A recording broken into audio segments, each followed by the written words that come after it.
हमारे जहाजों पे हमला हो गया, 3 जहाज हमारे उड़ाए। क्यों बे तुमने चीन का जहाज हाथ लगाया? तुम्हारी हिम्मत थी कि रूस का जहाज हाथ लगाओ? क्योंकि हम दोस्ती दिखा रहे हैं तो हम कह रहे हैं दोस्त है दोस्त है। तुम हम दोस्तों को ही चुन के मार रहे हो। अगर ऐसे दोस्त चाहे हो तो दुश्मन भले हैं।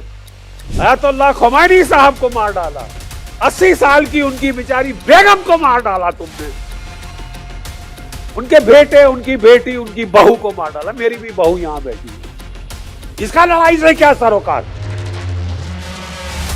अब औरतें बच्चे मार रहे हैं और उसके बाद टार्जन, बुंडोलो, क्रीगमने औरतें 168 बेटियां मार डाली।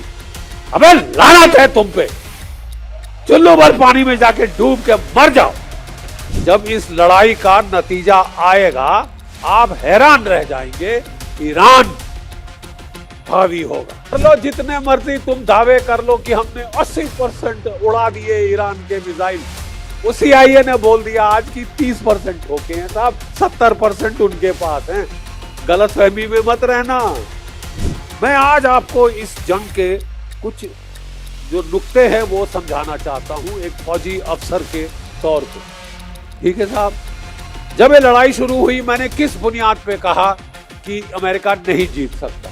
देखिए, हमारे मुल्क के बारे में इकबाल साहब बड़ी अच्छी सुंदर नज़म लिख गए थे और मैं आज उसको खास उसके कुछ चंद लाइनें आपको सुनाना चाहता हूं। मिस्र, रोम, यूना सब मिट गए जहां से, कुछ है हम में कि मिट सकती नहीं कभी हस्ती हमारी। सदियों रहा है दुश्मन दौरे जमा हमारा, सारे जहां से अच्छा हिंदुस्तान हमारा।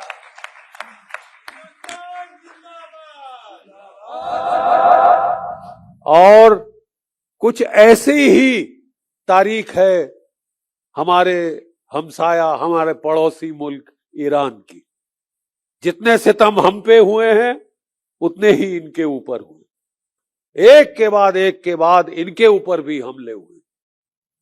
लेकिन इनमें भी वो चीज है, ये एक सिविलाइजेशनल स्टेट है। ये 250 साल पहले पैदा हुई अंग्रेजों की बनाई हुई स्टेट नहीं है साहब। ये अंग्रेजों ने इजाद नहीं करी, जैसे अफ्रीका में स्टेट बना दी, सीधी लाइनें लगाई यहां से यहां, बोले ये मुल्क है साहब। ऐसे मुल्क नहीं बनते साहब।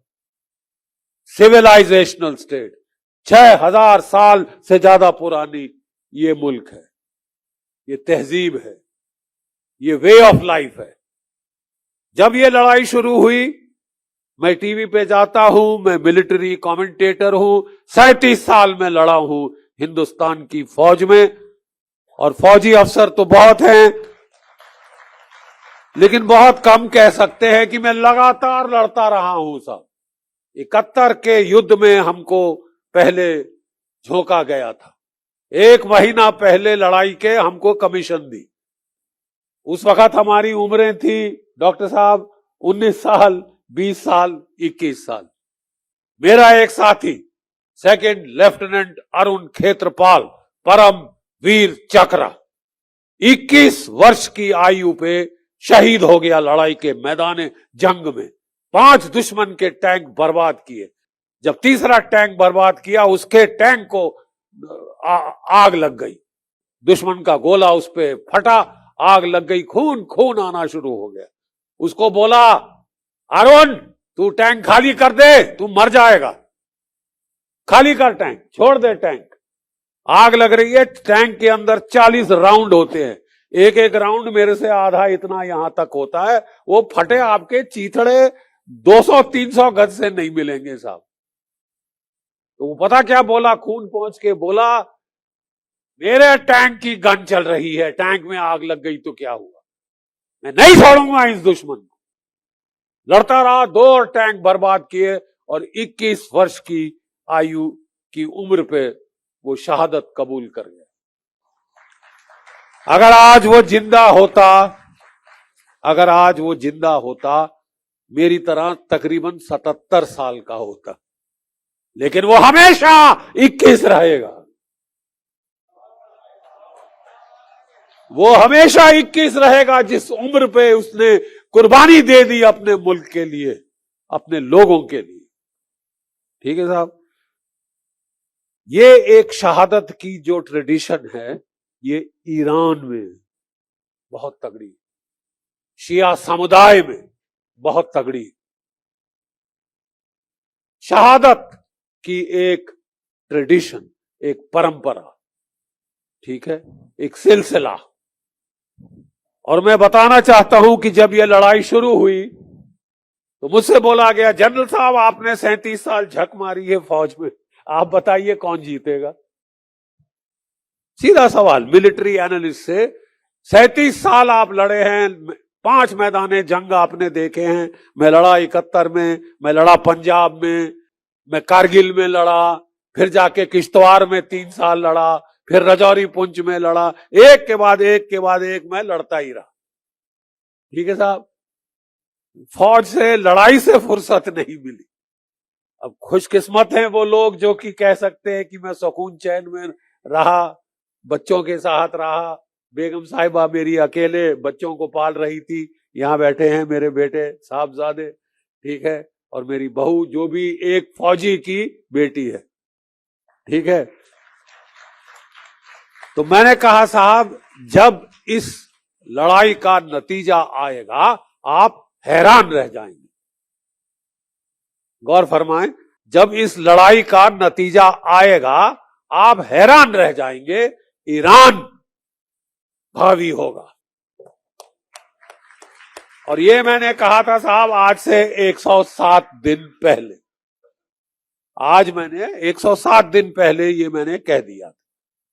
तो उस वक्त मेरे को मेरे जो बाकी फौजी साथी बोले थे, बोले यार जीडी तू सटिया गया है क्या?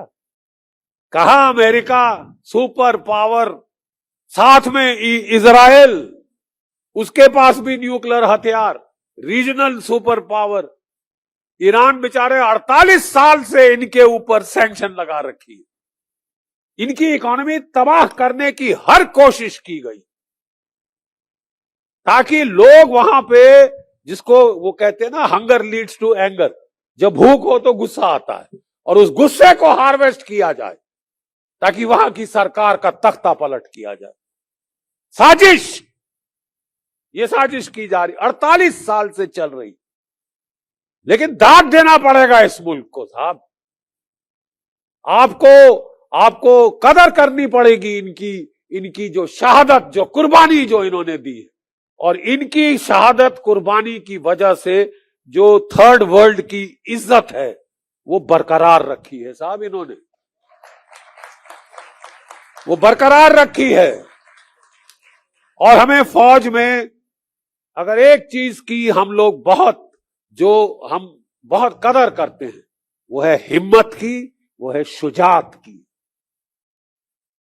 हिम्मत की, शुजात की कदर फौज में की जाती है, चाहे हमारा दुश्मन ही क्यों ना दिखा रहा हो, लेकिन अगर वो अपने मुल्क के लिए, अपने नमक के हक अदा करने के लिए सर कुर्बान कर रहा है तो उसकी इज्जत करते हैं, चाहे दुश्मन का भी हो, चाहे दुश्मन का भी हो। ये हम जानते थे कि ये बहुत पुरानी सभ्यता है, और अगर मैंने बड़ी, ईरान का पलड़ा इस लड़ाई के बाद भारी साबित होगा, तो लोग बोलने लगे तू सटिया गया है, हो ही नहीं सकता, क्या बकवास कर रहा है। मैंने कहा आगे आगे देखे जाओ। ठीक है, इजराइल से एक सज्जन, ठीक है, एक महानुभाव, वो भी मेरे साथ टीवी पे थे, बोले 48 घंटे में ईरान खत्म, घुटने टेक देगा। अयतुल्लाह खुमैनी साहब को मार डाला, 80 साल की उनकी बेचारी बेगम को मार डाला तुमने, उनके बेटे, उनकी बेटी, उनकी बहू को मार डाला। मेरी भी बहू यहां बैठी है, इसका लड़ाई से क्या सरोकार? अब औरतें बच्चे मार रहे हैं, और उसके बाद टार्जन, बुंडोलो, क्रीग बने औरतें, 168 बेटियां मार डाली। अबे लानत है तुम पे, चुल्लू भर पानी में जाके डूब के मर जाओ, लानत है तुम पे। तुम बच्चियां मार रहे हो, तुम हारोगे, क्योंकि तुम गुनाह कर रहे हो। उस मालिक की नजरों में तुम गुनहगार हो, इंसानियत की नजरों में तुम गुनहगार हो तुम गुनहगार। अरे मासूम बच्चियों को कौन मारता है यार? हैवान ही है कोई जो उसको मारे, एक छोटी सी बच्ची को मार डाले।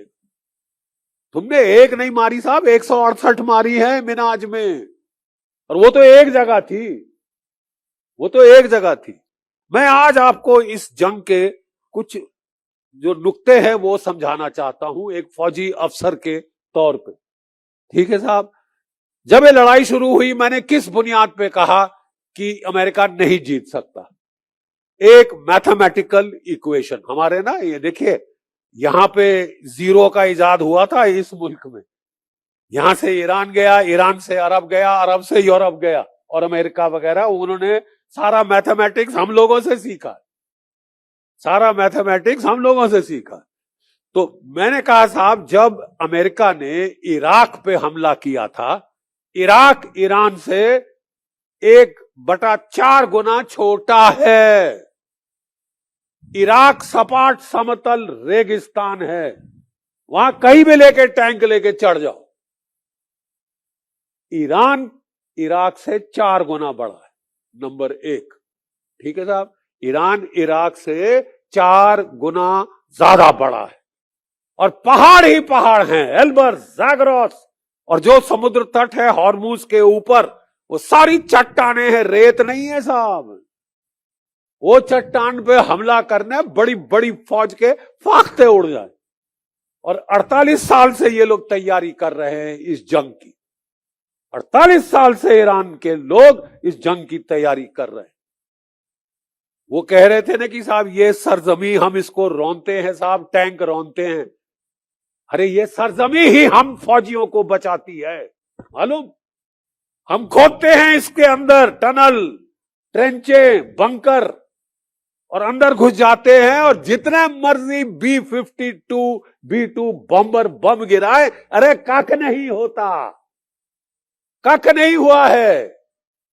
कर लो जितने मर्जी तुम दावे कर लो कि हमने 80% उड़ा दिए ईरान के मिसाइल, वो CIA ने बोल दिया आज की 30% ठोके हैं साहब, 70% उनके पास हैं। गलतफहमी में मत रहना, फिर लड़ाई शुरू करोगे ऐसा झटका लगेगा कि होश आवाज के फाख्ते उड़ जाएंगे, और ठीक वही हुआ है साहब। मैं समझाना चाहता हूं कि जब अमेरिका ने पहले 1991 में 1991 में इराक पे हमला किया था, मालूम कितनी फौज लगाई थी जमीन पे? 7.5 लाख। 45 देश मिलके चढ़े थे उस एक मुल्क के ऊपर। ठीक है, 3,500 जेट फाइटर थे। अब इराक के पास नहीं थे जेट फाइटर, बराबरी करने का कोई सवाल नहीं था। तो उसने जो रूस के स्कड मिसाइल थे वो फायर करने शुरू किए। वहां से ईरान के लोगों ने, चीन के लोगों ने, और हमारे हिंदुस्तान के लोगों ने सबक सीखा। हमारे जो सबसे पॉपुलर जो हमारे सदर रह चुके हैं, राष्ट्रपति, प्रेसिडेंट अब्दुल कलाम, नाम याद है? ठीक है साहब, बड़ी इज्जत से वो नाम लिया जाता है इस मुल्क में। हमारे सबसे मशहूर प्रेसिडेंट, वो हमारे मिसाइल साइंटिस्ट थे। उन्होंने कहा साहब अगर हम जेट फाइटर का इंजन अच्छा नहीं बना सकते तो छोड़ो, जैसे इराक ने मिसाइल का इस्तेमाल किया है, रॉकेट मिसाइल का इस्तेमाल करो। और तब से हमारे भी मिसाइल बनने शुरू हुए, ईरान में रॉकेट मिसाइल और ड्रोन बनने शुरू हुए, और आज इन रॉकेट मिसाइल ड्रोन्स की बदौलत अमेरिका कह रहा है हमने उनकी एयरफोर्स उड़ा दी, नेवी उड़ा दी। अबे थी कहां? असली लड़ने वाला तो ये थे रॉकेट मिसाइल ड्रोन। इसका क्या किया तुमने? खा लिया? इसका क्या किया तुमने? वो बरकरार हैं, वो बरकरार हैं। देखिए हमारे फौज में एक बड़ा सीधा फलसफा है, जो डर गया सो मर गया। और जहां डर नहीं, जहां हिम्मत है, जहां शुजात है, जहां बहादुरी है, जहां कहते साहब हम शहादत को गले लगा देंगे, भागेंगे नहीं, हम शहादत को गले लगाएंगे। अरे साहब, मैंने कहा कि हर देश का इतिहास होता है, उस पर हमला करने के पहले उसकी तारीख पढ़ी जाती है, समझी जाती है। ठीक है, ये वो मुल्क है, ये वो मुल्क है जहां शहादत एक वे ऑफ लाइफ है। ये वो मुल्क है जहां ईरान और इराक का जब 8 साल जंग हुई, 1 मिलियन लोग, 1 करोड़ लोग इनके शहीद हो गए। इनके 12-12 साल के बच्चे माइनफील्ड के अंदर अटैक करते थे, शहादत कुर्बान हो जाते थे, लेकिन रास्ता खोलते थे अपनी फौजों के लिए, रास्ता खोलते थे माइनफील्ड में। माइनफील्ड में बारूद इतने बड़े बड़े वो बम लगे होते हैं, जमीन में गाड़े होते हैं। तो इनके बच्चे 12-12 साल के साहब वो हल्ला करते हुए कि हम जाएंगे आगे, वो जाते थे, वो फट जाते थे, लेकिन माइन भी फट जाता था। और फिर ईरान की फौजें ना सिर्फ इराक का हमला रोका, पलटवार किया और ईरान के अंदर घुस के चढ़ गए। ठीक है, 8 साल लड़े थे।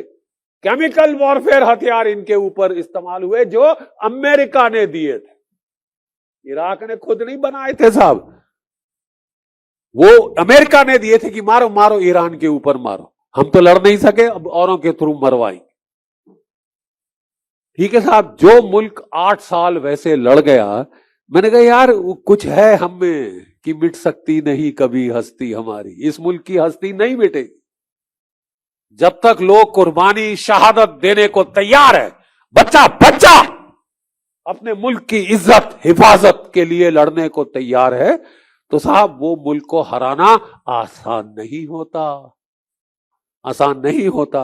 और मैंने कहा अगर 7.5 लाख की फौज लगानी पड़ी थी अमेरिका को इराक के बरखिलाफ, पहली गल्फ वॉर 1 में, गल्फ वॉर 2 में जब बहुत नुकसान हो चुका था, तब भी 3 लाख की फौज लगानी पड़ी। तो आज कह रहे हैं कि साहब हम जो है 5,000 मेरीन, कोई 10,000 82nd एयरबोर्न डिवीजन और कोई 4,000 स्पेशल फोर्सेस, टोटल 20,000। अबे तुम 20,000 से क्या उखाड़ लोगे जब 7.5 लाख लगाने पड़े थे इराक के लिए। सिंपल एक, अगर आप कागज पेंसिल ले लें और जो हम बच्चों को गणित सिखाते हैं, जो हम मैथमेटिक्स सिखाते हैं, वो कर लो तो आपको पता चल जाएगा कि कौन जीतेगा कौन हारेगा। तो उस वक्त लोग बड़ी हंस रहे थे, मजाक कर रहे थे, अरे ये बुढ़ा सटिया गया है, 77 साल का हो गया है। मैंने कहा साहब 77 साल का तजुर्बा है, ठीक है, 77 साल का तजुर्बा है, जो ये धूप में बाल सफेद नहीं किए, ये लड़ाई के मैदान जंग में सफेद किए। और मैं आपको कह रहा हूं एक सिपाही के तौर पर कि देखना ईरान हावी होगा। और आज मुझे खुशी है कि ईरान हावी हुआ है, हावी हुआ है। जितने भी तशद्दुद, जितने भी बमबारी तुमने कर ली, 15,000 सॉर्टीज तो अमेरिका ने चलाई, 2,000 सॉर्टीज कोई इजराइल ने चलाई, 17,000 इनके ऊपर बड़े बड़े बम गिरे हैं, टनों के बम, लेकिन ज्यादातर वो धरती के ऊपर फटे हैं, क्योंकि ये गाड़ के 40 साल पहले इन्होंने जमीन के नीचे चले गए, जिस तरह की वियतनाम वाले चले गए। वियतनाम से भी अमेरिका को मुंह की खानी पड़ी। और बोले ना, जान बची तो लाखों पाए, घर के बुद्धू घर को आए। वो वियतनाम से हो गया, वो इराक से हो गया, वो अफगानिस्तान से हो गया, अब वो ईरान ने करके दिखाया। लेकिन इस वक्त क्योंकि मुझे आज इतनी क्यों एक अंदर से खुशी हो रही है, अंदर से मुझे एक सुकून आ रहा है, एक चैन आ रहा है, क्योंकि साहब जब से ये डोनाल्ड ट्रंप आए तो इन्होंने तो ढंका पीटना शुरू कर दिया कि मेरे पास एक नया लड़ने का आला है। क्या आला है साहब? Artificial intelligence, maven software. ठीक है, और साहब ये मेवन सॉफ्टवेयर क्या है? जो आपके प्रीडेटर ड्रोन हैं उसमें ये सॉफ्टवेयर लगाया जाता है, और ये जो सिग्नल इंटेलिजेंस, ठीक है, सैटेलाइट इंटेलिजेंस, ह्यूमन इंटेलिजेंस, ये सारा पिक्चर को फ्यूज करता है। वो क्लाउड जो होता है ना, जिसको बोलते हैं हमारे क्या कहते हैं कंप्यूटर्स के अंदर, क्लाउड, वो सारा फ्यूज करते हैं। फेशियल रिकग्निशन सॉफ्टवेयर होता है, मतलब वो ऊपर से सैटेलाइट और ड्रोन, आप सड़क पे जा रहे हैं, आपने ऐसे मुंह करके देखा, वो आपकी फोटो पकड़ के पहचान लेता है, पिक्सल मैच करता है, जैसे कि पासपोर्ट के दौरान आपकी आंख में वो डाल के फोटो डाल के मैच की जाती, ठीक है। और ये उसने जब इजाद किया, और फिर उसमें क्या है साहब, जो आपकी ट्रैफिक लाइट रहती है ना साहब, जो ट्रैफिक लाइट रहती है, वो ट्रैफिक लाइट में कैमरे होते हैं कि अगर आप रेड लाइट को जंप करें तो आपकी फोटो खिंच जाएगी, आपको चालान ऑटोमेटिकली आ जाए। ये हर जगह हर देश में तकरीबन आ गया। उसको हैक करके जब भी ईरान के टॉप लीडर चले, उनकी कॉन्वॉय चले, भाई जब भी हमारे प्रधानमंत्री जाते हैं कोई एक गाड़ी थोड़ी ना जाती, 7-8 गाड़ियां जाती हैं, ठीक है, जो कि सायरन बजता है, ये बजता है, एम्बुलेंस होती है, सिग्नल व्हीकल, जैमर व्हीकल, ये वो, जहां वो चलता है आप वो कैमरा को हैक करके सैटेलाइट से पता कर लेते हैं कि लीडरान कहां से कहां जा रहे हैं, कब जा रहे हैं। ये करके सन 2024 में अमेरिका ने पहली बार, मैं आपको कुछ अंदरूनी खास चीजें आज बता रहा हूं जो मीडिया में भी इतनी नहीं आई, लेकिन एक फौजी के तौर पे मैं आपको समझा रहा हूं कि हुआ क्या है, ताकि आप समझें कि ये स्केल ऑफ विक्ट्री क्या हुई, ठीक है साहब। तो उनने साहब जो है ये इसका इस्तेमाल किया 2024 में हिजबुल्लाह के बरखिलाफ, नासरुल्लाह को मार डाला, उसका नंबर 2 आया उसको मार डाला, 3 आया उसको मार डाला, पेजर में बम लगाए और उसके जो मिडिल टायर लीडर मार डाले, और हिल गया बेचारे हिजबुल्लाह वाले। किसी को उम्मीद नहीं थी कि ऐसा टेक्नोलॉजी का इस्तेमाल होगा। 2025 में पिछले साल जब 12 दिन की लड़ाई हुई तो इन्होंने साहब ईरान के बरखिलाफ किया। पहले दिन कोई 30-32 जो हमारे IRGC के लीडर थे, जो न्यूक्लियर साइंटिस्ट थे, उनको घर बैठे बैठे मार डाला। और क्या बहाना लगाया कि हम तो साहब पीस टॉक कर रहे हैं, हम शांति की वार्ता कर रहे हैं, बातचीत चल रही थी और हमला कर दिया। ये खासा तरीका है साहब, हमारे में तो इसको हरामजादगी कहते हैं। नहीं, क्या मतलब आप कह रहे हो कि हम तो साहब शांति की बात कर रहे हैं, शांति की, आप धोखाधड़ी कर रहे हो ना, शांति के बहाने आप पीठ में छुरा घोप रहे, ठीक है साहब। ईरान वो भी सह गया। फिर मादुरो के खिलाफ डोनाल्ड ट्रंप ने ये चलाया, ये मेवन आर्टिफिशियल इंटेलिजेंस सॉफ्टवेयर। अब देखिए साहब, लोग और लोगों में, नस्ल और नस्ल में फर्क। घूस खिलाई CIA ने वाइस प्रेसिडेंट से लेकर वेनेजुएला के आखिरी बटालियन कमांडर तक, और पूरा देश बिक गया, ठीक है साहब, बिक गया वो देश। और 2 घंटे में वेनेजुएला खत्म। जहां 2 घंटे में इन्होंने वेनेजुएला को खत्म किया, डोनाल्ड ट्रंप साहब का सर 7वें आसमान पे चढ़ गया। अब मैं किसी भी मुल्क को मसल सकता हूं, खासकर अगर तीसरी दुनिया का मुल्क है, एशिया का, अफ्रीका का, यहां कहीं का मुल्क है, मैं मसल दूंगा साहब। और उनको पूरा विश्वास था, और नेतन्याहू साहब ने आके उनको उकसाया कि 48 घंटे में ईरान को खत्म कर देंगे। कैसे खत्म करेंगे साहब? हमने वहां पे 40 से 50 हजार, आप जानते हैं, 40 से 50 हजार इलॉन मस्क के स्टारलिंक टर्मिनल भेजे। क्यों भेजे साहब? कि अगर ईरान अपना इंटरनेट बंद करता है, सारी ये जो बदमाशी है ये इंटरनेट पे होती। जो आपने कलर रेवोल्यूशन देखी श्रीलंका में, कहां से हुई? सोशल मीडिया से। जो बांग्लादेश में हुआ तख्ता पलट, कहां से हुआ? सोशल मीडिया से। जो नेपाल में तख्ता पलट हुआ, कहां से हुआ? सोशल मीडिया से। तो ईरान को पहले चेता दिया था रूस ने, चीन ने, कि ये संभल के रहना, ठीक है। इन्होंने 40-50 हजार स्टारलिंक टर्मिनल भेजे कि ईरान की सरकार अगर इंटरनेट बंद भी करे तो हम अपना इंटरनेट चालू करके अपने एजेंटों को, अपने लोगों को भड़काएंगे, उकसाएंगे। और उसके पहले इन्होंने ईरान की करेंसी पे हमला किया, $1 1.5 लाख रियाल के बराबर करा दिया कि लोगों में भुखमरी हो। अरे जो आप में भुखमरी करना चाहते हैं वो नाटक कर रहे हैं। हम ईरान के लोगों को बचाना चाहते हैं, हम उनको छुड़ाना चाहते हैं, शाह ईरान वापस आएंगे। अबे वो अमेरिकनों का एजेंट था। शाह ईरान अमेरिकनों का एजेंट था, ठीक है। 1951 में मोसादेक ने तख्ता पलटा था, ठीक है, इस राजशाही का जो अंग्रेजों को बिकी हुई, ठीक है।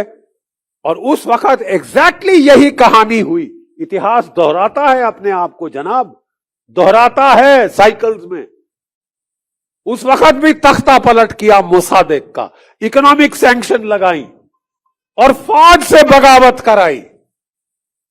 लेकिन ईरान के लोगों में एक बहुत अच्छी सिफ्त है, वो सीखते बहुत जल्दी और वो भूलते नहीं।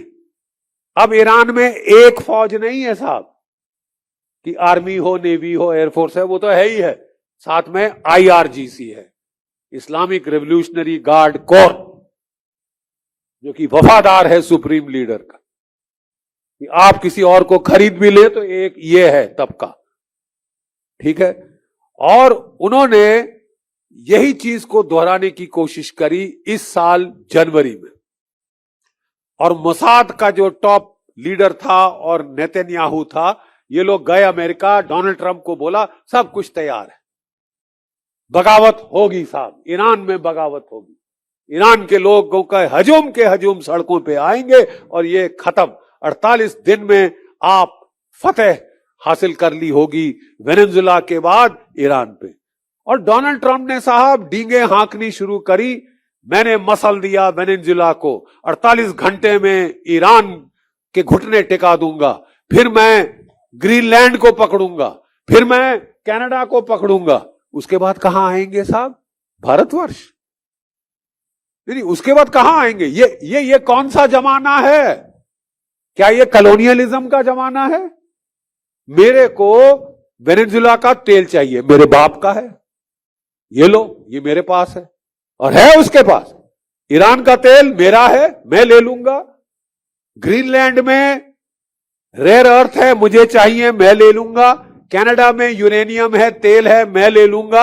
आप क्या क्या लेंगे साहब, कहां कहां लेंगे? ठीक है, तो मैं आपको बताना चाहता हूं कि यह साजिश थी ईरान के बरखिलाफ। दाद देते हैं ईरान के लोगों की शुजात को। इतनी टेक्नोलॉजी लगाई, AI लगाया, लेकिन ये लोग सीख गए, क्योंकि ये ट्रेलर इन्होंने हिजबुल्लाह के खिलाफ देखा था, पिछले साल ईरान के बरखिलाफ देखा था, फिर इन्होंने वेनेजुला के बरखिलाफ देखा, और चौथे साल ये सीख गए। इतनी टेक्नोलॉजी लगाई। देखिए, जितना भी, देखिए अल्लाह ताला ने एक दिमाग दिया है, और मैं बता दूं ये जो बायो कंप्यूटर है ना, ये किसी भी कंप्यूटर से ज्यादा तेज है। चाचा चौधरी का दिमाग कंप्यूटर से भी तेज चलता है, ठीक है। हमारे ईरानी भाइयों का दिमाग, उन्होंने देखिए क्या कहा, भाई ये है इसका तौर तरीका लड़ाई का। नंबर 1, जो कमांड एंड कंट्रोल डिसेंट्रलाइज किया जाए। 31 डिस्ट्रिक्ट हैं ईरानियन रेवोल्यूशनरी गार्ड कोर के, हर एक डिस्ट्रिक्ट के पास अपने मिसाइल, अपने रॉकेट, अपने ड्रोन है। उन्होंने सबके जो 31 डिस्ट्रिक्ट कमांडर थे, बोले अगर हम तेहरान में सब मारे जाएं टॉप लीडर, तो आप बिल्कुल फिक्र नहीं करना, आप जो है, ये है आपकी टारगेट लिस्ट, अमेरिका के ये 17 बेस हैं, इनको ठोक देना। ईरान के ये हवाई अड्डे है, ये हाइफा का रिफाइनरी है, इसको उखाड़ देना। इंतजार मत करना कि हुक्म तेहरान से आई। और बगैर, जैसे ही ईरान पे हमला हुआ 28 फरवरी को, आधे घंटे के अंदर IRGC के मिसाइल और ड्रोन पलटवार कर दिया था अमेरिका के ऊपर। हर कमांडर को बोला गया कि 5 कमांडर अपने चेन ऑफ नियुक्त करो, मैं मारा गया तो ये मारा गया तो ये मारा गया तो ये। और ये सारी फसाद की जड़ ये ड्रोन है। क्या आप जानते हैं कि ईरान के लोगों ने कोई तकरीबन ईरान के लोगों ने ये 30 से 35 ड्रोन अमेरिका के शूट डाउन कर दिए हैं MQ-9 रीपर, ठीक है। और इन ड्रोन्स के चलते एक ड्रोन $30 मिलियन का है। 50 जहाज अमेरिका के शूट डाउन हो गए। अमेरिका झूठ बोल रहा है कि मेरे केवल 13 शहीद हुए हैं। वो आज से 40 दिन पहले 13 का आंकड़ा आया था, वहां पे सुई अटक गई। असलियत यह है कि वो कह रहे हैं 13 मारे गए, 415 से ज्यादा घायल हुए हैं, ठीक है। घायल वुंडेड और इसका रेशियो 1/3 होता है, ठीक है। इसका मतलब 100 से ज्यादा तो अमेरिका के सिपाही मारे गए, जो कि वो अपने लोगों से छुपा रहे हैं, क्योंकि वहां के लोग कह रहे हैं कि साहब हम अपने देश के लिए कुर्बानी देने को तैयार हैं, हम इजराइल के लिए नहीं मरना चाहते। आज मेरे को खास इतना आक्रोश क्यों है, क्योंकि ये जो आर्टिफिशियल इंटेलिजेंस सॉफ्टवेयर लगाया गया था, उसी की गाइडेंस से मिनाज के स्कूल पे हमला हुआ था। कंप्यूटर में हम बोलते हैं गार्बेज इन गार्बेज आउट। अगर आप गंद डालें कंप्यूटर में, गंद ही निकलेगा। और नाम बड़ा बड़ा टेक्नोलॉजी का लगा के आपने 168 बच्चियां मारी हैं। आपको एक एक बच्ची की आह लगी है, और अगर आप आज पिट गए हैं तो वो बच्चियों की, मिनाज की बच्चियों की आह की बदौलत है।